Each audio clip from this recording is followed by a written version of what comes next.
হরে কৃষ্ণ। ওম গুরুবে গৌরচন্দ্রায় রাধিকায় তদালে কৃষ্ণায় কৃষ্ণ ভক্তায় তদ্ভক্তায় নমো নমঃ। নীলাচল নিবাসায় নিত্যায় পরমাত্মনে বলভদ্র সুভদ্রভ্যং জগন্নাথায় তে নমঃ। নমো বিষ্ণুপদায় কৃষ্ণ কৃষ্ণায় ভূতলে শ্রীমতী জয় পতাকা স্বামিনীতি নামিনে নমাচার্য পদায় নিতায় কৃপা পদায় গৌরকতা রামদায় নগর গ্রামতায় নমো বিষ্ণুপদায় কৃষ্ণ কৃষ্ণায় ভূতলে শ্রীমতী ভক্তি বেদান্ত স্বামিনীতি নামিনে নমস্তে সারস্বতী দেবী গৌরবাণী প্রচারিণী নির্বিশেষ শূন্যতে পশ্চাতে দেশিকায়। হরে কৃষ্ণ। তো জগন্নাথের রথযাত্রা উপলক্ষে মহীপুর, মহীপুর না জায়গাটা, মহীপুর, মহীপুরের ভক্তবৃন্দের আয়োজনে 7 দিন ব্যাপী জগন্নাথ কথা এবং রাম কথায় আপনাদের সবাইকে আমি স্বাগত জানাচ্ছি। আজকে হচ্ছে প্রথম দিন। তো আমাকে অচিন্ত্য বলরাম প্রভু বলেছেন প্রথম 4 দিন জগন্নাথ কথা বলতে আর শেষ 3 দিন রাম কথা বলতে। তো সেই অনুসারে আমরা আজকে থেকে প্রথম 4 দিন জগন্নাথ কথা বলবো। তো আমাদের টাইম হচ্ছে 7টা 15 থেকে 8টা 15, জাস্ট টাইম। এটার জন্য আপনাদেরকে একটু এটা কষ্ট করে ফলো করতে হবে, কারণ আমি খুব কড়া টাইম মেনটেন করি। 7টা 15 মানে 7টা 15, পরেও না আগেও না। তা আজকে আমি অনেকক্ষণ আগে থেকে মিটিং ওপেন করে বসে আছি, কেউ জয়েন করছে না, যদিও দেরি হয়ে গেছে বললো। তো যা হোক, আশা করি আগামী দিন থেকে এই সমস্যা হবে না, আপনারা যথাসময়ে যুক্ত হবেন। আর আজকে এখন আর 20 মিনিট বাকি আছে, আমি 20 মিনিটই বলবো। 20 মিনিট পরে ক্লাস শেষ হবে। ঠিক আছে? তো আমরা জগন্নাথের সম্পর্কে অনেক লীলা শুনেছি। মহারাজের বই আছে, শ্রীমদ্ ভক্তি পুরুষোত্তম স্বামী মহারাজের শ্রী জগন্নাথ বই আছে, সেখানে অনেক সুন্দর সুন্দর জগন্নাথের লীলা আছে। তারপর ওনার আরেকটা বই আছে শ্রীক্ষেত্র পরিক্রমা। সেই শ্রীক্ষেত্র পরিক্রমা বইতেও জগন্নাথপুরী ধাম সম্পর্কে অনেক অনেক কিছু অজানা তথ্য, প্রত্যেকটা ধামের মাহাত্ম্য আছে। মহারাজের আরেকটা বই আছে শ্রীমন্দির, যেটা এখনো বাংলায় প্রকাশিত হয়নি। এটা আমরা এবার অনুবাদ করলাম, এবার রথে আমরা অনুবাদ করেছি। আশা করছি আগামী 1 মাসের মধ্যে প্রিন্ট হয়ে যাবে। তো সেই শ্রীমন্দির বইতে জগন্নাথ পুরীর যে মন্দির আছে আহ উড়িষ্যাতে, সেই মন্দিরের ভিতরে যত দর্শনীয় স্থান আছে এবং যত দর্শনীয় বিগ্রহ আছে, প্রত্যেকটা স্থান এবং প্রত্যেকটা বিগ্রহের মাহাত্ম্য, প্রত্যেকটা স্থানের গুরুত্ব, প্রত্যেকটা প্রত্যেকটা স্থানের বিবরণ, কাহিনী এবং প্রণাম মন্ত্র সহ সবকিছু উল্লেখ আছে। আমার কথা কি আপনারা শুনতে পাচ্ছেন? ক্লিয়ার? কথা ক্লিয়ার আছে? হ্যাঁ প্রভু। হ্যাঁ, প্রভু আছে। আচ্ছা, ঠিক আছে। তো আমি একটু ওনার বইটা আমি দেখাচ্ছি আপনাদেরকে, যেটা আমরা এবার রথে বাংলা করলাম। হ্যাঁ, এখানে আপনি দেখতে পাচ্ছেন ওনার শ্রীমন্দির বইয়ের একটা পেজ। এটা হচ্ছে শ্রীমন্দির বই। হুম, একটু বড় করে দিচ্ছি যাতে আপনাদের দেখতে সুবিধা হয়। এটা হচ্ছে জগন্নাথপুরী মন্দির, আপনারা দেখতেই পাচ্ছেন জগন্নাথপুরী মন্দির। এটা এই যে গেটটা দেখতে পাচ্ছেন, এই গেটটা বলা হচ্ছে সিংহদ্বার। সিংহদ্বার মানে এখানে এই পাশে একটা সিংহ আছে, এই পাশে একটা সিংহ আছে। এই স্তম্ভের কারণে সিংহটা দেখা যাচ্ছে না। এদিকে একটা সিংহ আছে, এদিকে একটা সিংহ আছে। সে কারণে এই গেটটাকে বলা হচ্ছে সিংহদ্বার। এটা হচ্ছে পূর্ব দিকের দ্বার, মেইন দ্বার, জগন্নাথপুরী মন্দিরের প্রধান দ্বার। হ্যাঁ। তো এই দ্বারের সামনেই একটা স্তম্ভ আছে, পিলার আছে, অনেক লম্বা উঁচু স্তম্ভ। এই এই যে স্তম্ভটা দেখতে পাচ্ছেন কালো রঙের, এই স্তম্ভটাকে বলা হচ্ছে গরুর স্তম্ভ। ঠিক আছে? সরি, অরুণ স্তম্ভ, গরুর স্তম্ভ না, এটা অরুণ স্তম্ভ। গরুর স্তম্ভ আছে ভিতরে, মন্দিরের ভিতরে।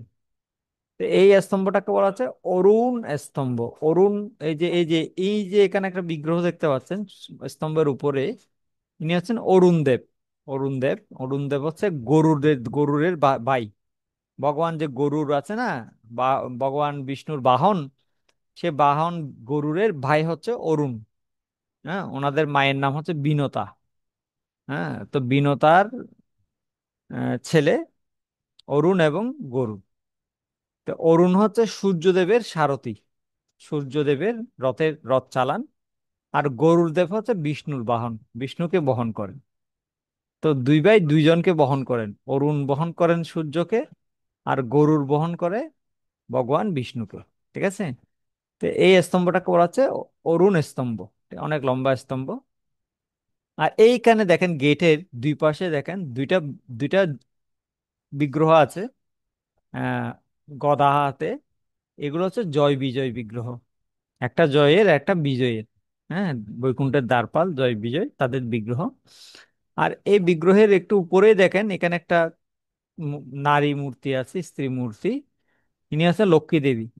এটা হচ্ছে লক্ষ্মী দেবীর বিগ্রহ। আর লক্ষ্মী দেবীর দুই পাশে ওনার সখীরা আছে। ঠিক আছে। আর এই যে গেট, এটাকে বলা হচ্ছে সিংহদ্বার। ঠিক আছে। আর সিংহদ্বারের থেকে এই যে এখানে একটু ভিতরে তাকালে দেখেন এখানে একটা জগন্নাথের চোখ দেখা যাচ্ছে। ঠিক আছে।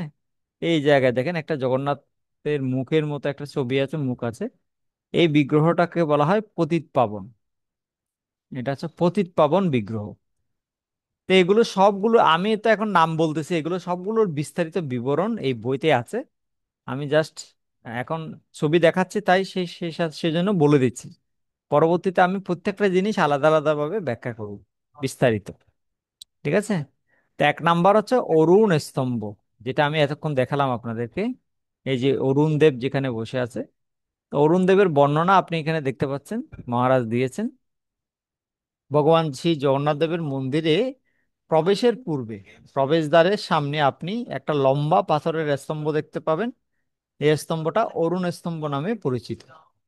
সেই স্তম্ভের উপরে অরুণ দেবের একটি বিগ্রহ আছে, যিনি হাত জোর করে প্রার্থনামূলক মনোভাব নিয়ে হাত জোর করে বসে আছেন। অরুণ দেব হচ্ছে সূর্যদেবের সারথি এবং একই সাথে গরুর দেবের ভাই। ঠিক আছে, এগুলো আমি বলেছি আপনাদেরকে। মূলত এই যে এই যে অরুণ স্তম্ভটা, এই যে অরুণ স্তম্ভটা এটা আসলে জগন্নাথপুরী মন্দিরের ছিল না এক সময়। ঠিক আছে। তো উড়িষ্যাতে একটা জায়গা আছে যেটার নাম হচ্ছে কোণার্ক। ওই স্থানের নাম হচ্ছে কোণার্ক। তো কোণার্কে বহু বছর পূর্বে একটা সূর্যদেবের মন্দির বানানোর চেষ্টা চলছিল। মন্দিরটা অনেক মানে প্রায় শেষ পর্যায়ে বানানো হয়ে গিয়েছিল। এবং এই অরুণ স্তম্ভটা সূর্যদেবের মন্দিরের সামনে স্থাপন করা হয়েছিল, কারণ সূর্যদেবের রথের সারথি হচ্ছে অরুণ। এবং অরুণ স্তম্ভ তাই সূর্য মন্দিরের সামনে থাকবে, এভাবে স্থাপন করা হয়েছিল ওই কোণার্ক সূর্য মন্দিরে। কিন্তু এক সময় কি হলো, ওই মন্দির বানাতে গিয়ে একজন শ্রমিক, কোণার্ক সূর্য মন্দিরে বানানোর যে শ্রমিক ছিল, একজন শ্রমিক ওই মন্দির চূড়া থেকে পড়ে নিচে পড়ে মারা গেছে, অ্যাক্সিডেন্ট করে মারা গেছে। তো আমাদের বৈদিক শাস্ত্রের নিয়ম হচ্ছে কোনো মন্দির বানানোর সময় যদি কেউ অ্যাক্সিডেন্ট করে মারা যায়, তাহলে ওই মন্দিরটাতে আর কোনো পূজা আস্থা করা যাবে না, ওই মন্দিরটা উদ্বোধন করা যাবে না। কথা বোঝা গেছে? ওইটা তো কোনো পূজা হবে না। তো সে কারণে কোণার্ক সূর্য মন্দিরটা অনেক সুন্দর মন্দির। আমরা গিয়েছিলাম কোণার্কে, অনেক বিশাল এলাকা, অনেক সুন্দর মন্দির, অনেক কিছু দর্শনীয় স্থান আছে, কিন্তু ওখানে কোনো পূজা বা পূজা হয় না। ওখানে কোনো অনুষ্ঠান হয় না। হ্যাঁ, এটা একটা ওয়ার্ল্ড হেরিটেজ সাইট হিসেবে আছে, ঐতিহ্যগত স্থান হিসেবে আছে। তো একজন রাজা ছিলেন। তো এটা এটা এই এই অরুণ স্তম্ভটা কোথায় ছিল? ওই কোণার্ক মন্দিরেই ছিল। হ্যাঁ, ওখানে ছিল। তো কোনো একটা সময়ে কোণার্কের মূল মন্দিরটা একটা সময়ে ভেঙে যায় 1800 শতাব্দীতে।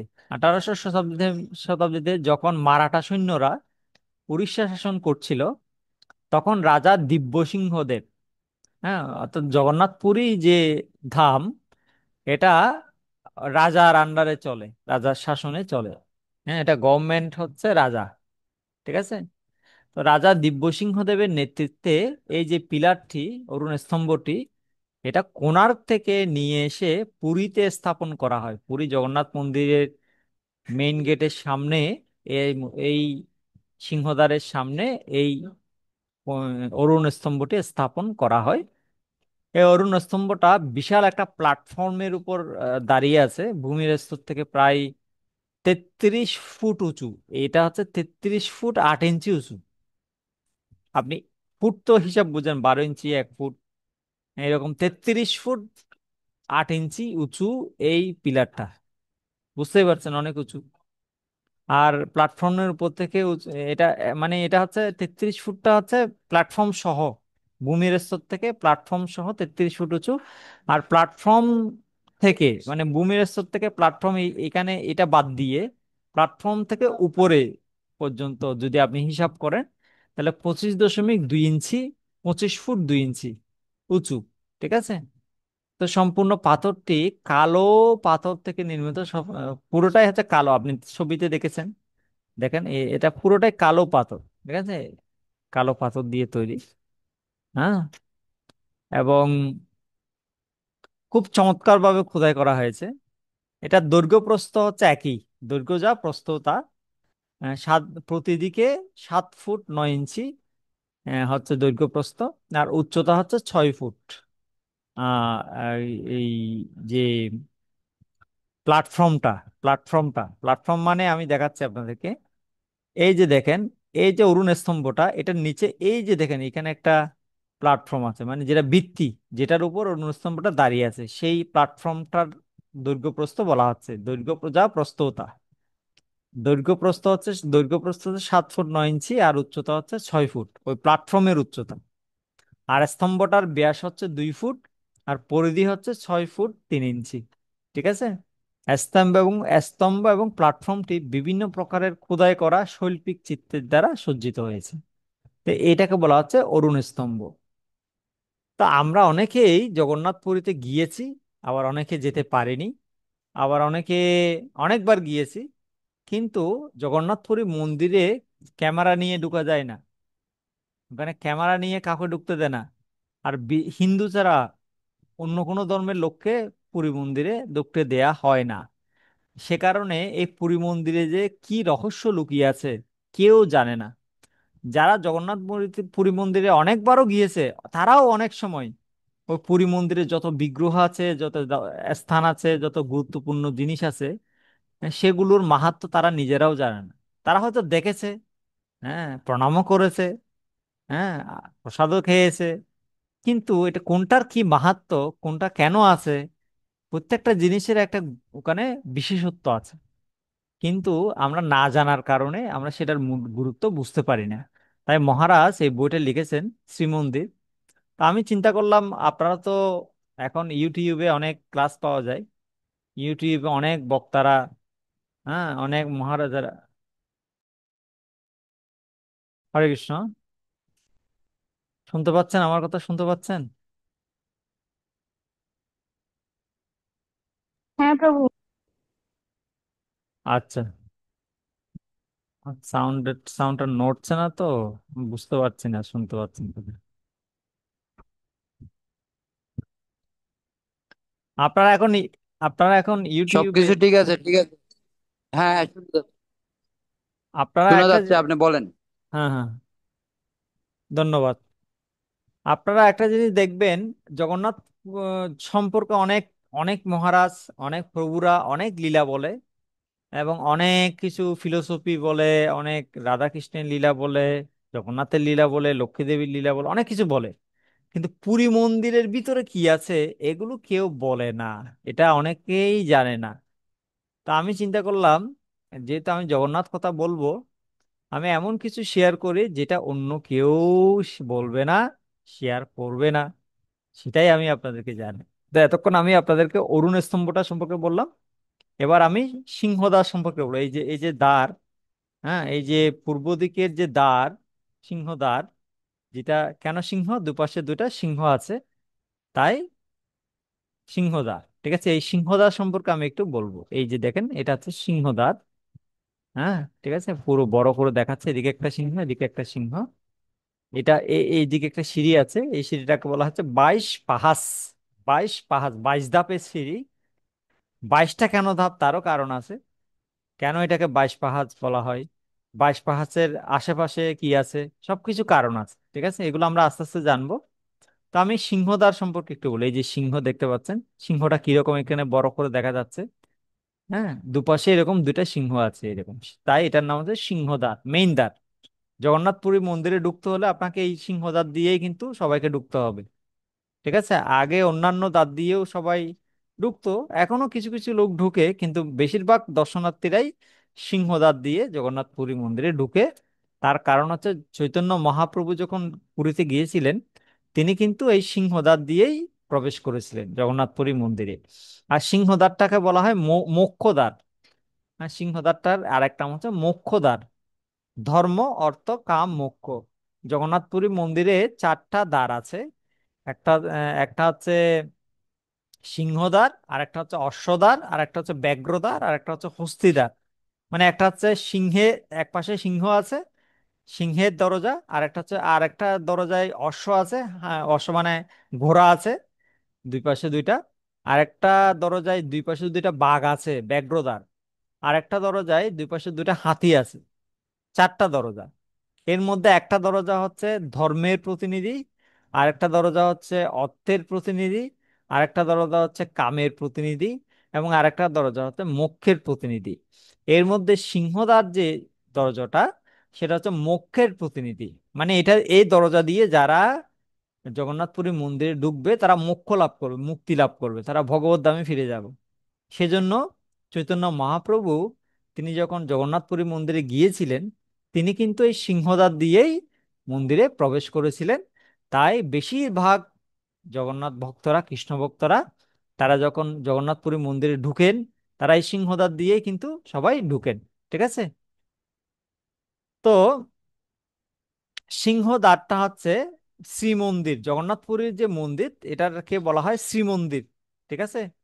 তো এই শ্রীমন্দিরের পূর্ব দিকের প্রবেশ পথে এই এই দ্বারটি অবস্থিত। যেহেতু এই দ্বারের দুই পাশে দুটি সিংহ আছে, সিংহের মূর্তি আছে, তাই এটাকে সিংহদ্বার বলা হয়। এই সিংহগুলো, এই যে সিংহগুলো, এগুলো 8 ফুট লম্বা। 8 ফুট, এক একটা 8 ফুট লম্বা, এবং 6 ফুট উঁচু। ঠিক আছে? এই দ্বারটি প্রায় 10 ফুট প্রশস্ত। প্রশস্ত হচ্ছে 10 ফুট, এবং 12 থেকে 15 ফুট উঁচু। ঠিক আছে? এই প্রবেশ দ্বারটিতে দুটি দরজা আছে, দুইটা দরজা আছে, এবং যা বাইরের দিকে পিতলের দ্বারা আবৃত, বাইরে, সে দরজার বাইরে পিতলের দ্বারা আবৃত। দরজার বাম ভাগটি পিতলের আবরণে ঢাকা, চক্র চিহ্নের দ্বারা সজ্জিত, চক্র চিহ্ন আছে দরজায়। এবং এর উপরে রয়েছে 5টি ঘন্টা। সে দরজার উপরে 5টি ঘন্টা রয়েছে। দরজার ডান ভাগটি পিতলের দ্বারা আবৃত একটি শঙ্খ চিহ্নের দ্বারা সুসজ্জিত।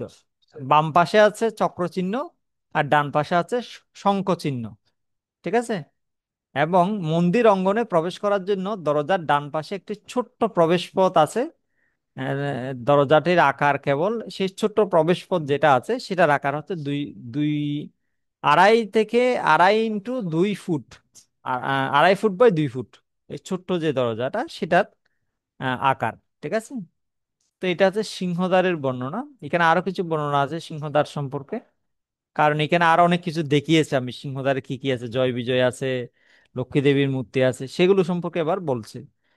তো যখন এখানে দুইটা দ্বার আছে বললাম, একটা ছোট দ্বার আর একটা বড় দ্বার।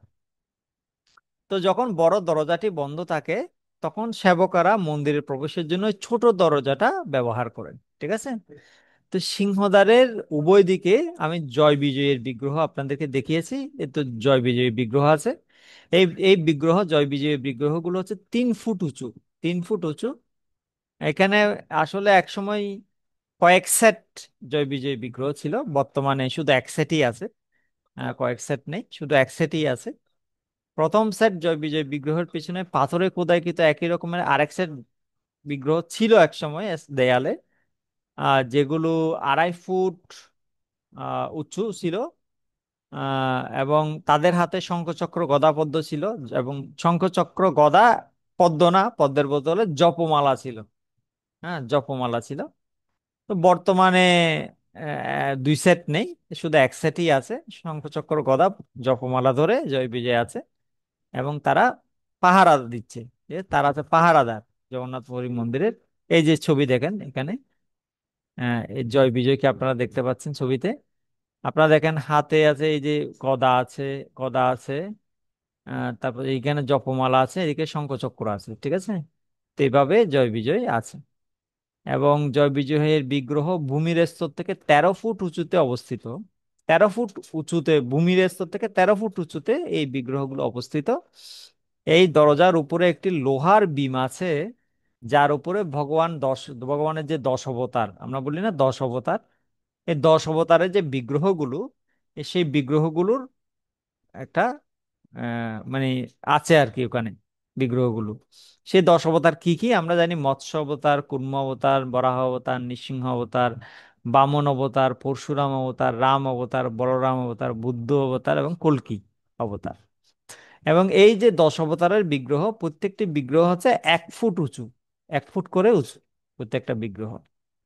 কিন্তু বর্তমানে এখন গেলে কিন্তু আপনি এই 10 অবতারকে আর দেখতে পাবেন না, কারণ এগুলো এখন অপসারণ করা হয়েছে, এগুলো সরিয়ে ফেলা হয়েছে, ওই ওই মেইন মেইন গেট থেকে সরিয়ে ফেলা হয়েছে, এখন আর 10 অবতার ওখানে পাবেন না। একটা সময় ছিল, ঠিক আছে। তো আর এই 10 অবতারের উপরে আছে লক্ষ্মী দেবীর একটি বিগ্রহ। আমি লক্ষ্মী দেবীর বিগ্রহ আপনাদেরকে দেখিয়েছি। হ্যাঁ, লক্ষ্মী দেবীর বিগ্রহ আছে, এখনো আছে। যেহেতু এটা শ্রীমন্দির, তাই শ্রীদেবীর একটা খুব প্রভাব আছে, লক্ষ্মী দেবীর খুব প্রভাব আছে। এই শ্রী বিগ্রহ ভূমি থেকে, লক্ষ্মী দেবীর যে বিগ্রহ, এটা ভূমি থেকে 22 ফুট উঁচুতে অবস্থিত, মধ্যভাগে, প্রবেশদ্বারের মধ্যভাগে অবস্থিত। এবং সেই বিগ্রহটা হচ্ছে 3 ফুট উঁচু, এবং তার 4টি হাত। তার ডান দিকের 2 হাতে তিনি পদ্ম ধারণ করে আছেন, আর তার বাম বাম হাতে অভয় মুদ্রা রয়েছে, যেটি সবাইকে অভয় দান করে। হ্যাঁ, অভয় মুদ্রা হচ্ছে এরকম করে, যে মুদ্রাটা, সেটা হচ্ছে অভয় মুদ্রা। সেই অভয় মুদ্রায় তিনি আছেন। বিগ্রহের উভয় পাশে 2টি হাতির মূর্তি আছে, এগুলোকে বলা হয় গজ, গজ হাতি। হ্যাঁ, তাই এই লক্ষ্মী দেবীর বিগ্রহকে গজলক্ষ্মী বলা হয়। লক্ষ্মী দেবীর অনেক রূপ আছে। হ্যাঁ, ধনলক্ষ্মী, সন্তান লক্ষ্মী, ভাগ্যলক্ষ্মী, রাজলক্ষ্মী, গৃহলক্ষ্মী। হ্যাঁ, এর মধ্যে আরেকটা হচ্ছে গজলক্ষ্মী। তো যেহেতু এই লক্ষ্মী দেবীর দুই পাশে দুটি হাতির বিগ্রহ আছে, তাই এটাকে বলা হচ্ছে গজলক্ষ্মী। তাই এটাকে বলা হচ্ছে গজলক্ষ্মী। তো গজ মানে হাতি, আর লক্ষ্মী দেবীর ডান পাশে 2জন সখী আছেন, আর বাম পাশেও 2জন সখী আছেন, যাদেরকে দাঁড়ানো অবস্থায় খোদাই করা হয়েছে। এগুলো আমি দেখিয়েছি আপনাদেরকে। তো এই সিংহদ্বারটি ভগবান জগন্নাথ দেবের রত্ন সিংহাসন থেকে 300 ফুট দূরে অবস্থিত। ভগবানের যে মেইন জগন্নাথ বিগ্রহ সিংহাসন, সেই সিংহাসন থেকে 300 ফুট দূরে এই মেইন গেট, এই সিংহদ্বারটা অবস্থিত, ঠিক আছে। তো আমাদের সময় শেষ হয়ে গেছে, আমরা আজকে আর বলছি না। এরপর 3 নাম্বার হচ্ছে মেঘনাদ প্রাচীর। মেঘনাদ প্রাচীর মানে পুরো জগন্নাথপুরী মন্দিরটা একটা প্রাচীরের দ্বারা আবৃত করা। এই যে প্রাচীরটা দেখতে পাচ্ছেন, এরকম লম্বা, বিরাট, অনেক উঁচু লম্বা বিরাট প্রাচীরের দ্বারা পুরো জগন্নাথ মন্দিরের যে এরিয়া, পুরো এরিয়াটা হচ্ছে 10.7 একর। জগন্নাথপুরী মন্দিরের যে পুরো ভিতরের যে এরিয়াটা, এটা হচ্ছে দশ 10.7 একর জায়গা। আর এই পুরো 10.7 একর জায়গাটা এই বিশাল উঁচু দেয়ালের দ্বারা পরিবেষ্টিত। সেই দেয়ালকে বলা হচ্ছে মেঘনাদ প্রাচীর। তো সেটা সম্পর্কে আজকে আমরা বলবো না, আমাদের সময় যেহেতু শেষ হয়ে গেছে, আমরা এখানে শেষ করছি। তো সবাই যারা আমাদের এই ক্লাসে অ্যাটেন্ড করলেন আজকে, সবাইকে আমি ধন্যবাদ জানাচ্ছি। আমাকে ক্ষমা করবেন, আমি আজকে বেশি কিছু বলতে পারলাম না সময়ের সংক্ষিপ্ততার কারণে। কারো যদি কোনো প্রশ্ন থাকে, প্রশ্ন করতে পারেন। আর যারা ইউটিউবে এই ভিডিওটা দেখছেন, তাদেরকে আমি রিকোয়েস্ট করব আমাদের চ্যানেলটা সাবস্ক্রাইব করে রাখবেন এবং প্রিয়জনদের সাথে শেয়ার করবেন। হরে কৃষ্ণ।